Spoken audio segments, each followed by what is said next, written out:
پھر ان کے ذمہ داروں کا تعین کرو، پھر ان کو پھانسیاں دو. لیکن نہیں، یہ چونکہ لٹ مار منڈی ہے ساری کی ساری، کون کس کا احتساب کرے. وہ کہتے ہیں جی کل حکومتی وزیر خواجہ آصف کا بیان سن کے افسوس ہوا. وہ کہتے ہیں کہ پاکستان ڈیفالٹ ہو نہیں رہا، ہو چکا ہے. کیا حکومت میں رہ کے ایسی بیان بازی کرنا درست ہے؟ اور اگر ایسی صورتحال بن گئی ہے تو یہ حکمران استعفے دے کے گھر کیوں نہیں جاتے؟ دیکھیں لیاقت صاحب، ہماری تربیت اس طرح کی ہوئی، ہمارا ماحول اس طرح کا نیگیٹو کہ ہمیں جس بات کو اپریشیٹ کرنا چاہیے ہم اس پہ بھی اس کو بھی کرٹیسائز کرتے ہیں. آپ جانتے ہیں کہ میں نون لیگ کا بالکل مداح نہیں، لیکن خواجہ آصف کا یہ بیان بہت اعلیٰ ہے. اس کی وجہ ہے حکومت ہو یا اس کو عوام کے ساتھ جھوٹ نہیں بولنا چاہیے. اگر پاکستان واقعی مجھے نہیں پتا ڈیفالٹ کر چکا ہے تو کہنا چاہیے، بتانا چاہیے.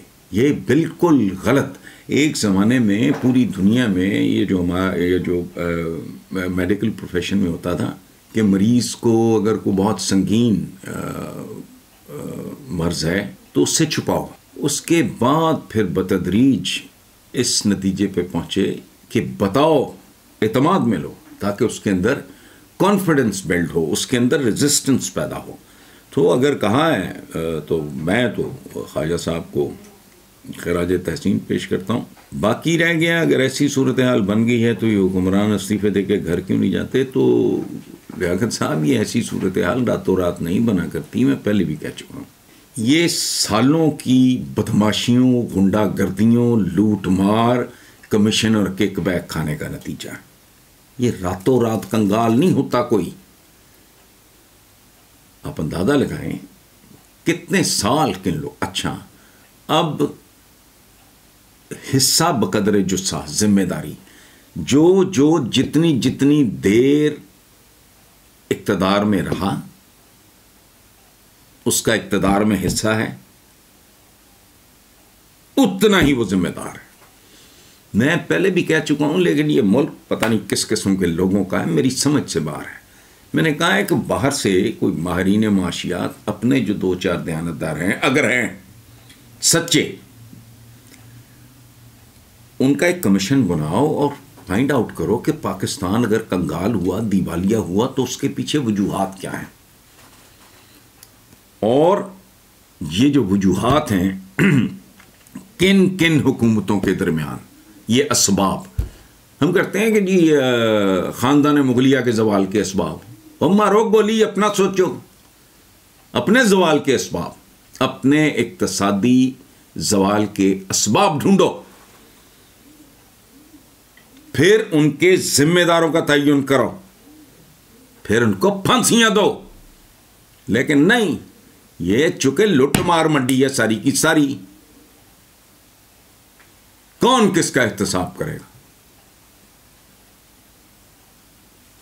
بات خواجہ آصف نے، میں نہیں جانتا، میں آپ کے میسج کے جواب میں ایک بات کر رہا ہوں. اگر خواجہ آصف نے کہا ہے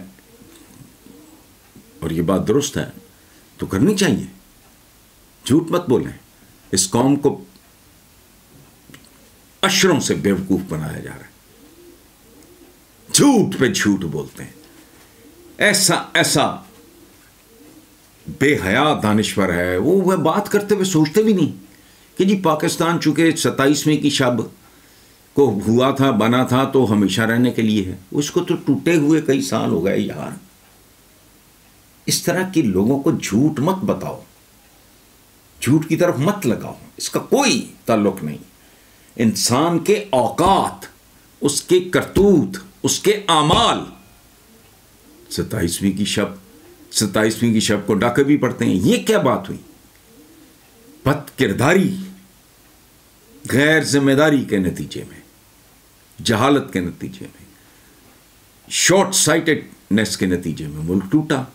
27ویں کی شب کو بنا بھائی، اب دیوالیہ بھی ہو گیا ہے، اس کا کیا جواب؟ تو اس لیے نہیں، اس طرح نہیں سوچنا چاہیے. سچ بولو، اللہ سے لے کے اپنے عوام تک کے ساتھ اور خود اپنے ساتھ سچ بولے. وہ کہتے ہیں جی کل حکومتی وزیر خواجہ آصف کا بیان سن کے افسوس ہوا. وہ کہتے ہیں کہ پاکستان ڈیفالٹ ہو نہیں رہا، ہو چکا ہے. کیا حکومت میں رہ کے ایسی بیان بازی کرنا درست ہے؟ اور اگر ایسی صورتحال بن گئی ہے تو یہ حکمران استعفے دے کے گھر کیوں نہیں جاتے؟ دیکھیں لیاقت صاحب، ہماری تربیت اس طرح کی ہوئی، ہمارا ماحول اس طرح کا نیگیٹو، کہ ہمیں جس بات کو اپریشیٹ کرنا چاہیے ہم اس پہ بھی اس کو بھی کرٹیسائز کرتے ہیں۔ آپ جانتے ہیں کہ میں نون لیگ کا بالکل مداح نہیں ہوں، لیکن خواجہ آصف کا یہ بیان بہت اعلیٰ ہے۔ اس کی وجہ ہے حکومت ہو یا اس کو عوام کے ساتھ جھوٹ نہیں بولنا چاہیے۔ اگر پاکستان واقعی مجھے نہیں پتا ڈیفالٹ کر چکا ہے تو کہنا چاہیے، بتانا چاہیے۔ یہ بالکل غلط، ایک زمانے میں پوری دنیا میں یہ جو میڈیکل پروفیشن میں ہوتا تھا کہ مریض کو اگر کوئی بہت سنگین مرض ہے تو اس سے چھپاؤ، اس کے بعد پھر بتدریج اس نتیجے پہ پہنچے کہ بتاؤ، اعتماد میں لو، تاکہ اس کے اندر کانفیڈنس بلڈ ہو، اس کے اندر ریزسٹنس پیدا ہو۔ تو اگر کہا ہے تو میں تو خواجہ صاحب کو خراج تحسین پیش کرتا ہوں۔ باقی رہ گیا اگر ایسی صورتحال بن گئی ہے تو یہ حکمران استعفے دے کے گھر کیوں نہیں جاتے، تو لیاقت صاحب یہ ایسی صورتحال راتوں رات نہیں بنا کرتی، میں پہلے بھی کہہ چکا ہوں۔ یہ سالوں کی بدماشیوں، غنڈہ گردیوں، لوٹ مار، کمیشن اور کک بیک کھانے کا نتیجہ ہے۔ یہ راتوں رات کنگال نہیں ہوتا کوئی۔ آپ اندازہ لگائیں کتنے سال کن لوگ۔ اچھا، اب حصہ بقدر جسہ، ذمہ داری، جو جتنی دیر اقتدار میں رہا اس کا اقتدار میں حصہ ہے،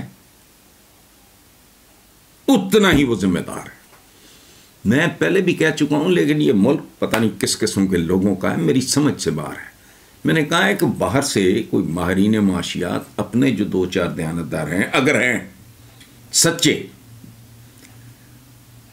ان کا ایک کمیشن بناؤ اور فائنڈ آؤٹ کرو کہ پاکستان اگر کنگال ہوا، دیوالیہ ہوا، تو اس کے پیچھے وجوہات کیا ہیں،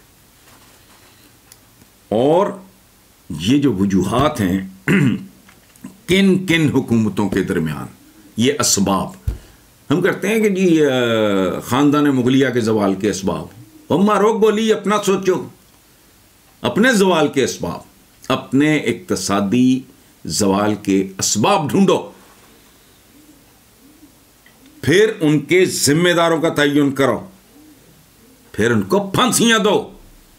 لیکن نہیں، یہ چونکہ لٹ مار منڈی ہے ساری کی ساری،